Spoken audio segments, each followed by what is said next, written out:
신명기 8장 11절부터 20절까지 한 절씩 교독하도록 하겠습니다. 내가 오늘 내게 명하는 여호와의 명령과 법도와 규례를 지키지 아니하고 내 하나님 여호와를 잊어버리지 않도록 삼갈지어다. 내가 먹어서 배부르고 아름다운 집을 짓고 거주하게 되며 또 내 소와 양이 번성하며 내 은금이 증식되며 내 소유가 다 풍성하게 될 때에 내 마음이 교만하여 내 하나님 여호와를 잊어버릴까 염려하노라. 여호와는 너를 애굽 땅 종 되었던 집에서 이끌어내시고 너를 인도하여 그 광대하고 위험한 광야 곧 불뱀과 전갈이 있고 물이 없는 간주한 땅을 지나게 하셨으며 또 너를 위하여 단단한 반석에서 물을 내셨으며 내 조상들도 알지 못하던 만나를 광야에서 내게 먹이셨나니 이는 다 너를 낮추시며 너를 시험하사 마침내 내게 복을 주려 하심이었느니라. 그러나 내가 마음에 이르기를 내 능력과 내 손의 힘으로 내가 이 재물을 얻었다 말할 것이라. 내 하나님 여호와를 기억하라. 그가 내게 재물 얻을 능력을 주셨음이라. 이같이 하심은 내 조상들에게 맹세하신 언약을 오늘과 같이 이루려 하심이니라. 내가 만일 내 하나님 여호와를 잊어버리고 다른 신들을 따라 그들을 섬기며 그들에게 절하면 내가 너희에게 증거하노니 너희가 반드시 멸망할 것이라. 여호와께서 너희 앞에서 멸망시키신 민족들 같이 너희도 멸망하리니 이는 너희가 너희 하나님 여호와의 소리를 청중하지 아니함이니라. 아멘. 우리 이 시간에 우리 미션 목사님 나오셔서 내 하나님 여호와를 기억하라, 잊지 말고 기억하라 말씀 증거해 주실 때 큰 은혜의 시간 되어지기 바랍니다.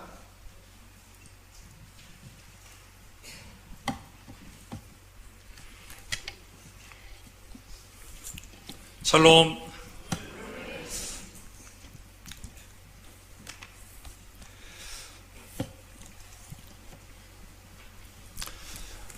그동안 벌써 하나님 말씀을 함께 나누고 또 이 자리에 함께 섰던 시간이 벌써 꽤 오래된 것 같은데 계산적으로는 얼마 안 되더라고요. 하지만 우리 사랑하는 성도님들과 함께 시간을 나눌 수 있었던 그런 시간들을 살펴볼 때 이 모든 것이 하나님의 은혜요 또 큰 기쁨이 아닌 줄 모르겠습니다. 담임 목사님의 진정한 그 배려, 동역자로서의 배려와 또 우리 전사님들 또 사역자들에 대한 이 동역의 기쁨을 통해서 섬겨왔고요. 또 지금 이렇게 장로님들뿐만 아니라 또 권사님들, 안수집사님들, 집사님들 그리고 각 부서로서의 셀장들 모든 일을 감당하시면서 큰 힘을 제가 보고 느꼈습니다.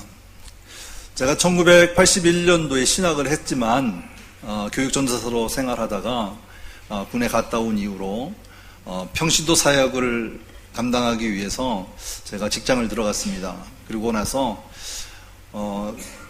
제가 지금까지 살아오는 날들을 돌아볼 때 성도로서의 전도의 삶을 내려놓고 그리고 안수집사로 그리고 장로로 이렇게 섬기다가 다시 목사로 안수를 받게 되고 또 지금까지 이제 오는 시간들을 전체로 돌아볼 때 이 모든 것이 하나님의 은혜였고 또 만남의 시간을 통해서 항상 기쁨이 있었고 또 짧은 만남 속의 연속이지만 그래도 함께 할 수 있었던 하나님의 그 크신 사랑을 나눌 수 있는 기회 때마다 너무나 큰 감사가 아닐 수가 없었습니다.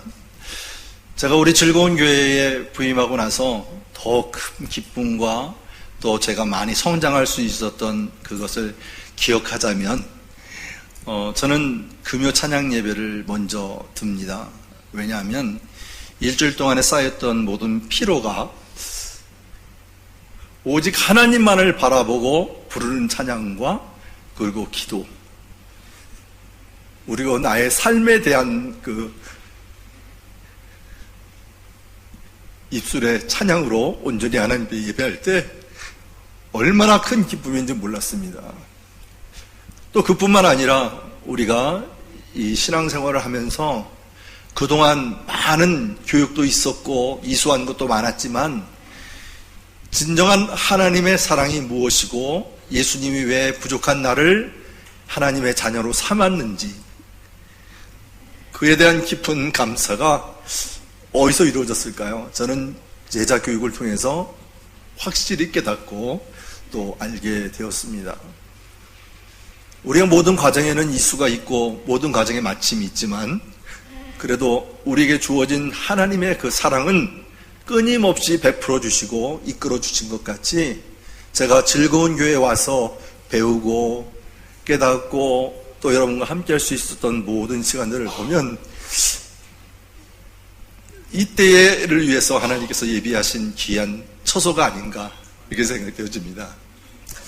비록 멀진 않지만 사실은 가고 싶지 않았죠. 왜냐하면 이 많은 성도들과 함께 예배하면 얼마나 좋겠습니까? 그렇죠? 그래서 공동체를 위해서 기도할 때마다 다른 분이 세워졌으면 좋겠다 생각했는데 그동안 도망 다녔던 저의 불순종이 단지 목사님의 입술로 목사님밖에 없습니다. 그 교회에 가셔야 되겠습니다 했을 때 제가 도망 다녔던 그런 심정을 벗어나서 예 알겠습니다라고 순종하는 그 말 한마디에 제 마음에 평안이 왔습니다. 왜 이런지는 모르겠어요. 더 큰 기쁨이 있는데 이렇게 또한 짧은 시간 만남을 통해서도 저에게 사랑을 주신 것에 대해서 너무나 감사드립니다. 제가 부임하는 곳에 가서도 우리 즐거운 교회 한 형제의 공동체로서 또 지교회 같이 또 여러분들과 함께 섬기며 교회를 하나님의 교회로 또 하나님의 나라로 확장 갈 때 여러분의 많은 기도와 또 성원을 부탁드리겠습니다. 저는 오늘 이 말씀을 준비하면서 마지막이라는 말 표현 속에 어떤 말씀을 전할까 이렇게 망설였습니다. 왜냐하면 모든 자들의 신앙이 좋은 분도 있고 또 새로 시작하는 성도님들 계시기 때문에 어떤 말씀이 적합할까 많은 고민을 했습니다. 근데 가장 중요한 것은 기억해야 될 것과 잊어버리지 말아야 될 것을 생각하게 되었습니다. 우리가 주님이 오시는 그날까지 내 생명이 다하는 날까지 반드시 기억해야 될 것과 잊지 않아야 될 것이 있겠다 생각이 되어져서 오늘 본 말씀 신명기 8장 11절에서 20절까지 있는 말씀을 가지고 상고해 보았습니다. 그 중에 가장 큰 은혜는 모세가 이스라엘 백성들이 440년 동안 노예 생활을 하는 것을 보고 하나님의 부르심에 그들을 구원해내기 위한 하나님의 계획 속에 하나의 도구로서 그들을 앞에 지도자로서 세워지는 그 과정 그리고 그 인도하심 속에서 하나님의 능력과 하나님의 지혜로 이 6월절이라고 하는 죽음에서 구원으로 인도하시는 주님의 그 섭리 속에 그들을 인도냈던 사건을 우리는 모두가 다 기억할 줄 압니다. 그들에게 주어졌던 첫 번째는 가나안 땅이 아닌 바로 광야입니다. 쉬운 길도 아닌 모래 사막 속에 그들을 이끌어낸 모세를 원망하고 불평하고 오히려 다시 옛것을 사모할 수밖에 없었던 그들의 환경 속에서도 모세는 꿋꿋이 그 길을 지켜갔고 하나님 앞에 기도하는 그 심정을 생각하고 모압 평지에 이르렀을 때에 40년 동안 그들과 함께했던 시간들을 돌아보며 1세대가 다 죽고 여호수아와 갈렙만 살아남았을 때에 광야에서 태어난 2세대를 향하여서 해줄 말이 무엇이 있었을까 고민했던 이 모세를 생각하지 않을 수 없었습니다. 비록 주님께서 예비하신 젖과 꿀이 흐르는 가나안 땅일지라도 그곳에 가서 어떻게 살아야 될 것인 것을 강조하고 또 가리키기 위해서 이 신명기라고 하는 책을 통해서 모세의 세 편의 설교가 기록되어 있습니다. 어떻게 보면 유언과 같은 것이죠. 그래서 첫 번째 설교는 하나님께서 죄인 되었을 때에 노예 생활을 하던 이스라엘 백성들을 이끌어냈던 그 과정에 대해 얘기하고 있고, 두 번째 4장부터 29장까지 이루어지는 내용은 두 번째 설교로서 그 과정 속에 함께 하셨던 하나님에 대해서 설명하고 있습니다. 그리고 나서 잊지 말고 기억하라라고 강조하고 있습니다. 그 다음에 세 번째로는 마지막 설교로서 이스라엘 백성들이 앞으로 가나안 땅에 들어가면 어떻게 살아야 할 것인가를 다시 한번 율법적으로 강조하고 있는 말씀이 바로 신명기입니다. 신명기는 새로운 계명이 아닌 출애굽의 40년 동안 그들의 광야 속에서 하나님 앞에 시험을 받고 그리고 그들을 이끌어내었던 그 말씀, 하나님을 의지하라, 하나님을 견고히 붙잡으라고 하는 그 말씀, 그거를 다시 한번 일깨워주는 율법의 말씀이기도 합니다. 바로 이 신명기를 통해서 우리가 오늘 하나님의 말씀을 나누며 무엇을 기억해야 되고 무엇을 잊지 않아야 될 건가에 대한 얘기를 함께 나누고자 합니다. 저는 오늘 이 본문 말씀을 통해서 신명기 전체가 기억하라는 명령이 20번이 나옵니다. 그리고 잊지 말라, 바로 이 말씀을 14번이나 나옵니다. 그래서 신명기 전체를 봤을 때 34번이나 이 이야기를 강조하고 있는 것이죠. 신명기는 바로 이 약속의 땅을 들어가기 전에 하나님의 백성들을 향하여 하나님의 계명을 바로 기억하게 하시고 하나님이 그동안 말씀하시고 역사하시고 인도했던 그 약속을 기억하라고 오늘 본문에서 말씀하고 있는 것이 바로 목적입니다. 그래서 저는 오늘 이 본문 제목을 내 하나님 여호와를 기억하라, 그리고 잊지 말고 기억하라고 이렇게 제목을 붙여보았습니다. 우리가 지금까지 살아오면서 잊어야 할 것도 있지만 잊지 말아야 할 것들이 너무너무나 많이 있습니다. 우리가 살아온 날들 속에서 즐거운 교회를 통해서만 보아도 정말 잊지 않아야 될 것들에 대해서 제가 메모도 해보고 말씀에마다 기록하면서 제 마음판에 새기기도 했습니다. 더 중요한 것은 하나님의 말씀 속에서 내가 거할 때마다 그 기쁨, 내가 살아온 날들을 통해서 하나님으로부터 멀어지지 않기 위하여서 가졌던 그 마음, 그거를 지킬 수 있고 기억했다는 것이 너무나 기쁘고 행복합니다. 특별히 하나님의 자녀로서 어느 곳에 가든지 하나님의 자녀로서 드러나는 삶을 살기 위해서 노력했고 애썼던 그런 삶이 오히려 저에게는 큰 힘이 되었습니다. 서양 속담에는 원수와 허물은 모래 위에 쓰고 받은 은혜는 돌에 새기라는 말이 있습니다.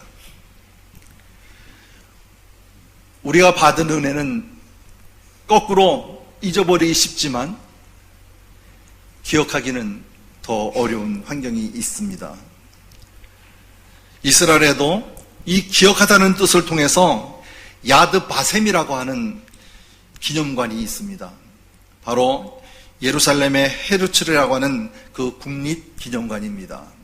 이 기념관은 2차 세계대전 때에 600만의 유대인들이 죽음으로 말았던 그것을 기념하기 위한 기념관이기도 합니다. 오늘 이 본문 말씀 속에서 광야 40년 동안 가나안을 바라보고 달렸던 그들의 삶 속에서 모세가 사랑하는 자들에게 마지막으로 할 수 있었던 오직 한 말은 내 하나님을 기억하라 라고 하는 말이었습니다. 내가 행하였던 행적과 나의 행했던 일들에 대해서 기억하라는 것이 아니라 나와 함께 하신 하나님을 기억하라, 이 말씀이었습니다. 그래서 무엇을 본문에서 후에 기억해야 될지 한번 나눠보기를 원합니다. 첫 번째로 바로 애굽 땅에서 종되었던 삶에 대하여 구속받은 것에 대하여 기억해야 합니다. 특별히 14절을 보면 내 마음이 교만하여 내 하나님 여호와를 잊어버릴까 염려하라 라고 말하고 있습니다. 이 모세는 430년 동안 노예 생활을 했던 그들을 향하여서 무엇을 보고 무엇을 느꼈을까요? 노동력을 동원해서 비돔과 라암셋을 짓게 하였고, 나중에는 모든 남아들이 태어나면 산파로 하여금 죽일 수밖에 없었던 그가 나일강에 버려져서 세워졌던 하나님의 그 부르심에 그가 성장해 갈 수 있었던 것은 오직 그들을 향했던 어려움과 탄식과 호소였습니다. 하지만 하나님께서는 그 호소와 탄식을 들으시고 바로 모세를 세우셨습니다. 모세를 부르셔서 이스라엘 백성들을 이끌어내도록 인도해 주셨습니다. 이것이 바로 하나님의 은혜요, 하나님의 능력이요, 하나님의 지혜의 결과였습니다. 우리는 모두가 다 알듯이 유월절을 통하여서 죄악에 있던 이스라엘 백성들을 하나님의 나라로 이끌기 위한 구원의 방편으로 그들을 이끌어내 주셨습니다. 우리에게는 어떤 걱정과 어떤 근심이 내 앞에 있습니까? 모세는 이스라엘 백성들을 향해서 이런 걱정을 했습니다. 또 내 소와 양에 번성하여 내 은금이 증식되며 내 소유가 다 풍부하게 될 때에, 모든 것이 부족함이 없을 때에 내 마음이 교만하여 내 하나님 여호와를 잊어버릴까 염려하노라 라고 말하고 있습니다. 모세는 이스라엘 백성들이 온갖 역경 속에서 광야 40년을 마치고 약속된 축복의 땅에 들어가서 그 풍요로운 물질을 가지고 누릴 때에 하나님을 잊어버리지 않을까 염려했습니다. 잠언 30장 21절에서 23절의 말씀에 보면 가나안 사람이 풍부하게 될 때 위험에 대하여서도 기록해 놓았습니다. 세상을 진동시키며 세상이 견딜 수 없게 하시는 것이 서너 짓으니 그 종이 임금된 것과 미련한 자가 음식으로 배부른 것과 미움받은 여자가 시집간 것과 여종이 주모를 이루는 것이라고 말하고 있습니다. 종이 통치자가 될 수 없다는 뜻이 아니라 왕이 될 자격이 없는 사람이 왕이 될 때 그리고 엄청난 고통이 따르게 된다는 것을 말씀하고 있는 것입니다. 또한 미련한 자가 음식으로 배부를 때 세상을 진동시키고 견딜 수 없는 일이 벌어질 것이라고도 경고하고 있습니다. 이거는 구약에 있는 왕들에 대해서도 우리가 살펴볼 수 있습니다. 우시아 왕뿐만 아니라 히스기야 왕도 교만하여서 하나님을 거역하고 교만했을 때 그들은 하나님의 진노를 받아 버림받은 것처럼 누구나 다 걱정 없이 풍요로움 속에서 평화로운 날만 보낸다면 결코 교만의 늪에 빠지기 쉬운 사람이 되고 맙니다. 우리는 어떠한 경우에서라도 교만하여 하나님을 멀리하지 않도록 우리는 주의해야 합니다. 사랑하는 성도 여러분, 지금 내가 평안을 누리십니까? 지금 내가 형통하다고 생각하십니까? 이럴수록 하나님의 은혜를 잊지 않도록 우리는 기억해야 할 줄 믿습니다. 개구리가 올챙이적 생각을 못하고 결코 잊어서는 안 되는 일이죠. 그리고 하나님과의 나의 첫 만남의 그 첫사랑도 결코 잊어서는 아니 될 줄 믿습니다. 우리가 형통하게 될 때, 내 스스로가 잘 나간다고 할 때 결코 하나님의 은혜를 잊지 않고 기억하며 감사하는 우리 성도님들 모두가 되기를 주님의 이름으로 축복합니다. 두 번째로는 40년 동안 광야에서 만나를 먹이신 것을 기억해야 합니다. 성경에는 이 40이라고 하는 숫자가 많이 등장합니다.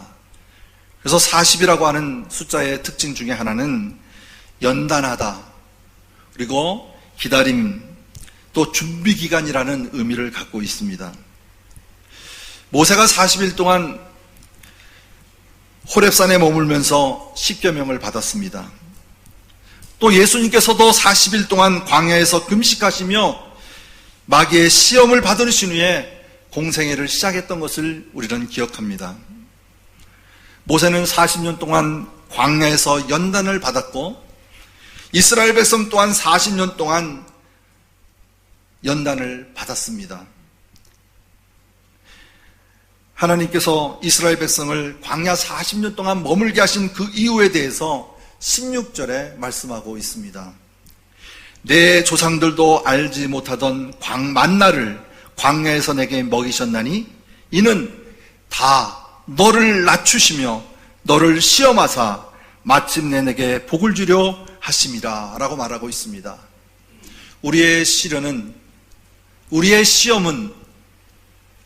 궁극적으로 하나님께서 우리에게 복 주시기 위함이다 하는 것을 믿어야 할 줄 믿습니다. 여기서 낮추다는 말은 겸손이라고 하는 뜻합니다. 시험은 겸손하도록 훈련한다는 뜻이죠.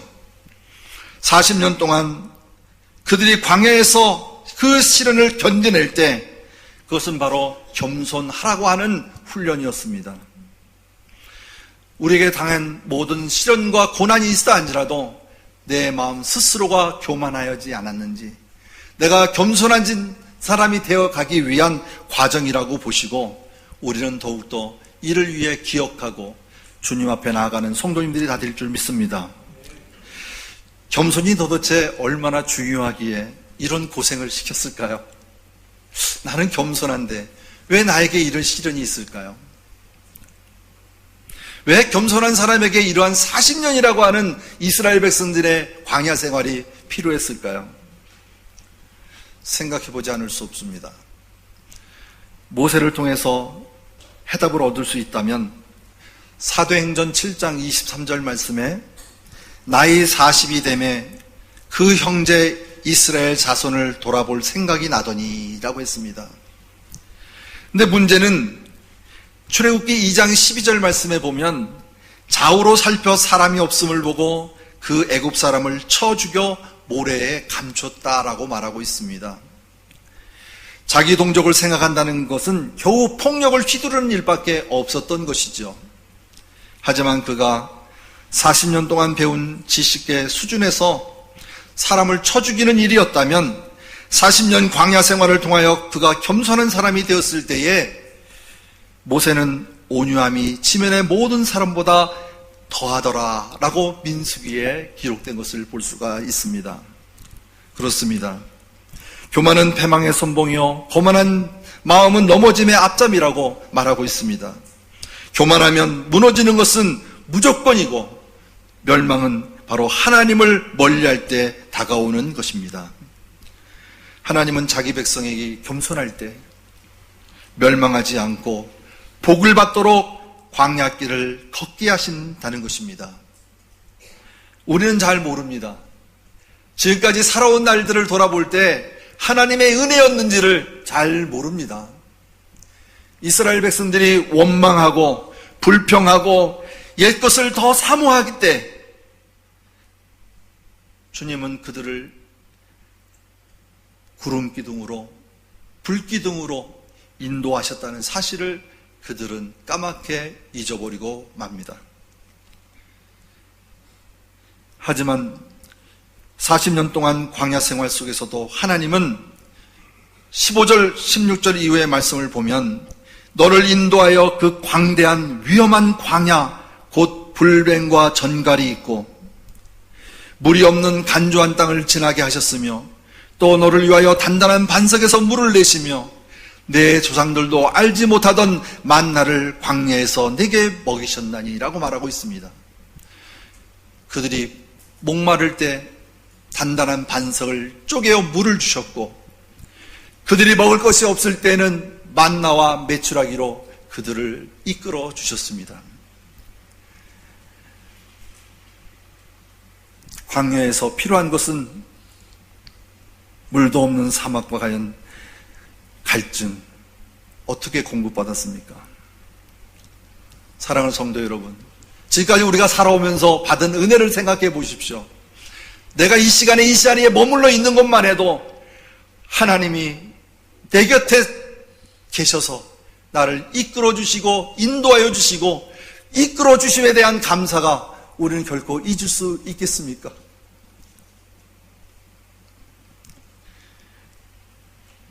광야에서 맨날 매일 먹게 하셨던 그 만나, 우리가 일용한 양식이라고 말하는 그 일용한 양식이 가치가 없는 것이 아니라 오늘도 나에게 그 일용한 양식을 위하여 건강 주시고 나가서 일할 수 있게 하시고 돌아와 하나님 앞에 감사할 수 있는 그러한 삶 자체가 바로 은혜가 아니면 무엇이 은혜이겠습니까? 사랑하는 성도 여러분, 우리는 결코 자만하지 말아야 합니다. 교만하지 말아야 합니다. 주님께서는 이 훈련을 통하여 나를 견고케 하시고 나를 더 강하게 하실 줄 믿습니다. 지금 우리가 머물러 있는 이곳이 비록 광야라 할지라도 주님께서 이끌어 주시는 그 임마누엘 하나님을 우리가 믿고 의지한다면 우리는 결코 슬퍼할 필요가 없습니다. 하나님 우리를 분명히 세워주실 줄 믿습니다. 그러기에 우리 모두가 다 이 훈련에 기쁜 마음으로 동참하셔서 영원한 주님께서 예비하신 가나안 땅에 들어갈 때까지 기쁨으로 승리에 싸워 승리하는 우리 성도님들이 다 되기를 주님의 이름으로 축복합니다. 세 번째는 재물을 얻을 능력을 주심에 대하여 기억해야 합니다. 18절 상반절에 보면 내 하나님 여호와를 기억하라. 그가 내게 재물 얻을 능력을 주셨음이라 라고 말씀하고 있습니다. 내 능력과 내 힘으로 모든 것을 이루었다, 이렇게 얘기하는 것은 전형적인 교만이요 불신앙입니다. 하나님의 자녀는 오직 하나님만이 인간으로 하여금 부를 얻게 하실 수 있는 그런 하나님이심을 우리는 분명히 기억해야 합니다. 이스라엘의 축복을 누리게 되는 것은 그들이 훌륭해서가 아니라 하나님이 이스라엘 조상들과 맺었던 그 언약 하나로 하나님께서는 우리를 붙들고 이끌어 주신다라고 하는 그 말씀을 우리는 기억해야 할 줄 믿습니다. 그렇기 때문에 부와 번영은 나로 의해서 얻어지는 것이 아니라 하나님을 경외하고 하나님을 찬양하고 하나님을 예배할 때 얻어지는 그 기쁨의 산물임을 우리가 반드시 기억해야 될 줄 믿습니다. 저들은 이 노동에 참여하지 않고서라도 얻을 수 있었던 것은 바로 오늘 본문에 나선 하나님의 은혜요 재물이었습니다. 하나님은 이스라엘 백성들에게 400년 동안 종살이를 마치고 출애굽할 때에 너희의 말대로 너희의 양도 소도 몰고 가라고 말씀하셨습니다. 하지만 그들이 소유하고 있던 모든 양과 소를 가지고 나올 수 있었지만 그것은 결코 그들에게 득이 되지 않았습니다. 하지만 하나님께서는 그들을 추수할 때에 신명기 24장 19절 마지막에 가면 내가 밭에서 곡식을 벨 때에 그 한 뭇을 밭에 잃어버렸거든 다시 가서 가져오지 말고 나그네와 고아와 과부를 위하여 남겨두라. 그리하면 내 하나님 여호와께서 내 손으로 하는 모든 일에 복을 내시리라 말씀하셨습니다. 저는 이 말씀을 읽고 새번역 성경으로 다시 한번 상고해 보았습니다. 당신들이 밭에서 곡식을 거둘 때에 곡식 한 묶음을 잃어버리고 왔거든 그것을 가지러 되돌아가지 마십시오. 그것은 외국 사람과 고아와 과부에게 돌아갈 몫입니다. 그래야만 주 당신들의 하나님이 당신들의 하는 모든 일에 복을 내려 주실 것입니다. 사랑하는 성도 여러분, 우리가 삶에 있어서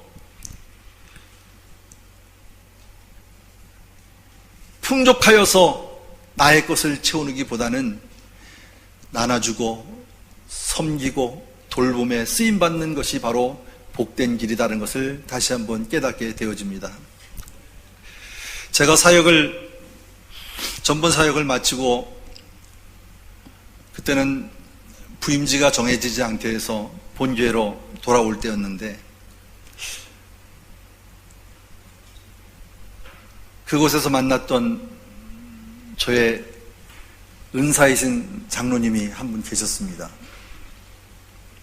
제가 이렇게 인사를 드리고 그 교회를 떠날 때 집에서 한번 뵙기를 원한다고 그래서 제가 아내와 함께 그 은사님의 집을 방문했습니다.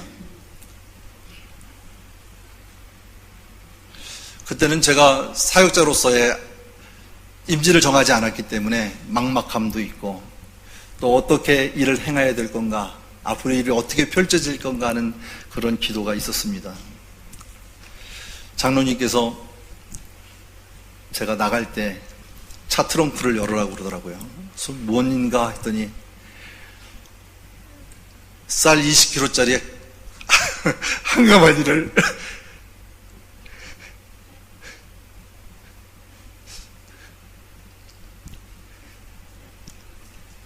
차에 넣어주셨습니다.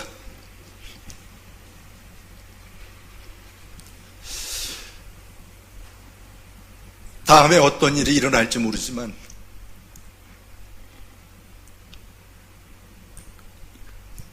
은사님을 통해서 일용할 양식을 공급하면서 모든 염려 주님께 맡기라고 말씀하셨습니다. 제가 부임직에 정하고 나서 장로님께 전화드렸습니다.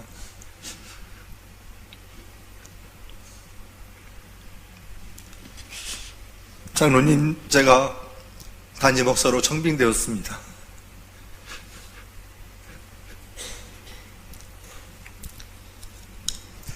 장로님께서 주신 쌀 한 가마니 아직 기억하고 있습니다.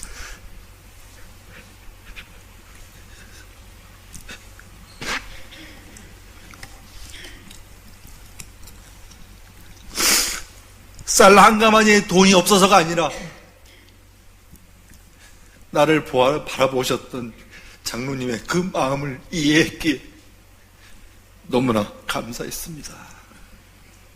그리고 늘 기도로 함께 해왔습니다. 그래서 이 기쁜 소식을 먼저 장로님께 전해드렸습니다. 오늘 이 말씀을 준비하면서 이 말씀을 함께 나누기를 원했습니다. 요한복음 21장에 주님은 베드로에게 그물이 찢어질 정도로 많은 고기를 잡았을 때에 질문을 하셨습니다. 첫 번째 질문이 무엇입니까?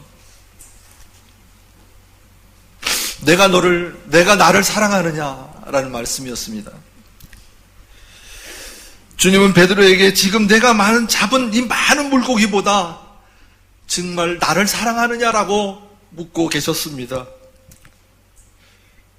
하나님은 아브라함에게 100세 때 귀한 아들을 허락하셨음에도 불구하고 그 아들을 바치라라고 말씀하셨습니다.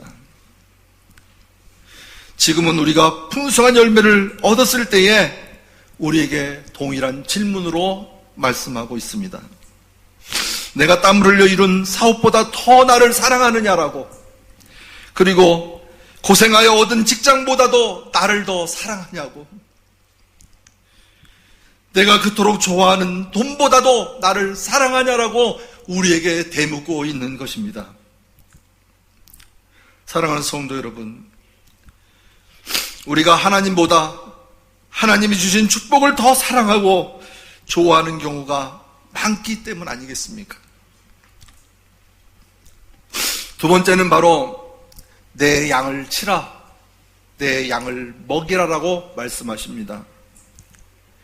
주님은 베드로에게 너의 사명은 고기를 많이 잡아 부자가 될 것이 아니라 내 양을 돌보라고 말씀하셨습니다. 하나님께서 왜 나에게 많은 복을 주셨을까? 하나님은 왜 나에게 이러한 건강을 주시고 잘되게 하셨고 성공하게 하셨을까? 이런 것들을 돌이켜 생각해 볼 때 풍성함보다는 하나님께서 내게 주신 사명을 바로 알고 잘 감당하라고 하는 부탁의 말씀이었습니다. 사랑하는 성도 여러분, 우리에게 차고 넘치는 것이 있습니까? 부족한 사람들에게 나누는 우리 성도님들이 다 되기를 바랍니다.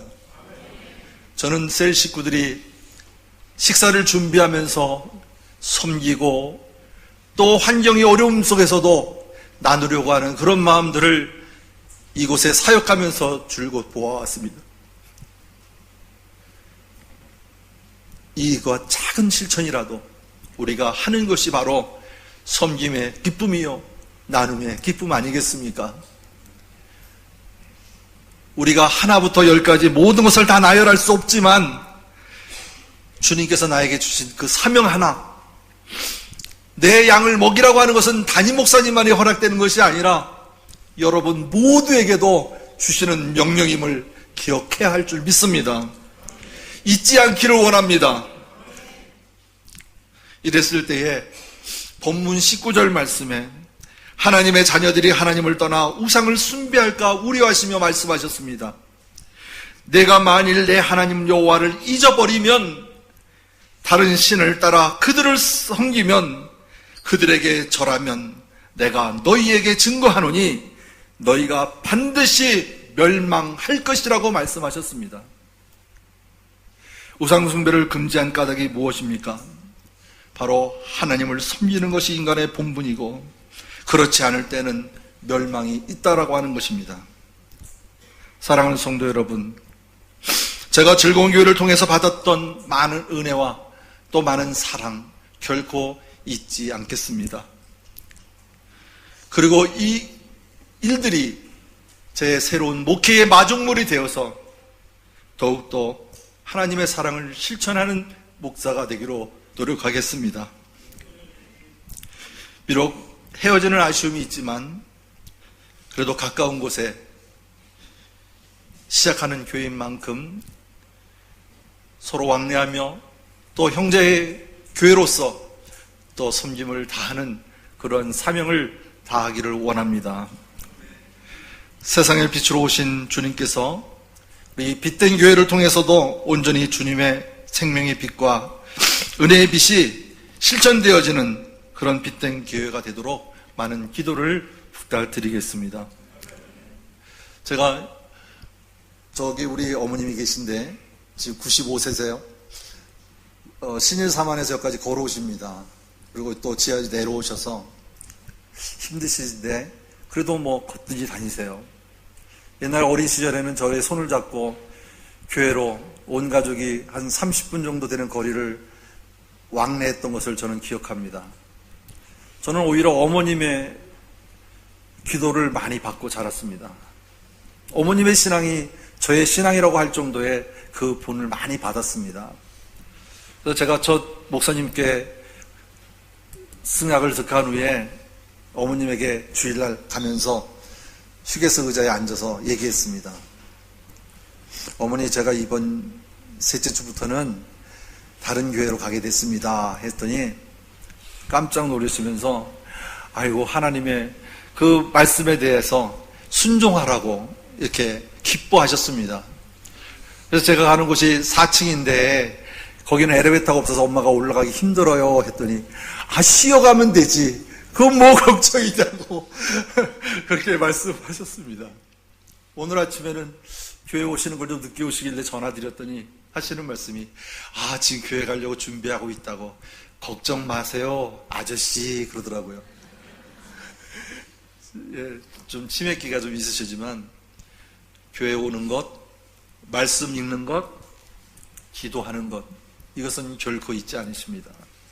사랑하는 성도 여러분, 우리의 삶에서 가장 중요한 것은 끝까지 하나님을 기억하는 것입니다. 제가 떨어져 있어도 즐거운 교회를 위해서 기도하는 것 같이 여러분도 제 사역자를 위해서도 기도해 주시고 항상 쉬지 않고 하나님과 교통하는 우리 모든 성도님들이 다 되기를 주님의 이름으로 부탁합니다. 마지막으로 설교를 마치려고 합니다. 우리가 배부르고 풍부할 때 하나님을 잊지 말라고 그리고 기억하라고 말씀하고 있습니다. 40년 동안 광야에서 만나를 먹이셨던 하나님을 기억하시기 바랍니다. 내가 이 자리에 있는 것만 해도 하나님 앞에 감사가 넘치는 것을 우리는 기억해야 될 줄 믿습니다. 세상의 가장 어려운 문제가 나를 부족한 사람을 세운다 할지라도 그 은혜를 계산하는 것이 아니라 받은 은혜를 계산하며 한 사람 앞에 감사하는, 하나님 앞에 감사하는 그러한 우리 성도님들이 다 되기를 주님의 이름으로 부탁합니다. 언제나 건강하시고 주님이 세우셔가는 그 기쁨이 즐거운 교회가 더욱더 구원받는 자의 수가 더하고 날마다 성장하는 그런 교회가 되기를 소망하고 기도하겠습니다.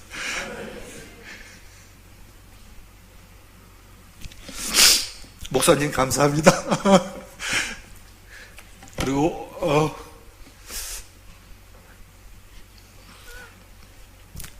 함께 동역해 주신 우리 강무사님, 전우사님들 진짜 감사드립니다. 뭐 이뿐만이겠습니까? 우리 테일라 찬양뿐만 아니라 주안에 그리고 셀 모든 분들 그리고 섬김으로 최선을 다했던 부서장님들 모든 분들에게 진심으로 감사드립니다. 더 나은 목회자로서 바로 세워져 갈 수 있도록 쉼없는 기도와 간구 부탁드리겠습니다. 감사합니다. 마치겠습니다.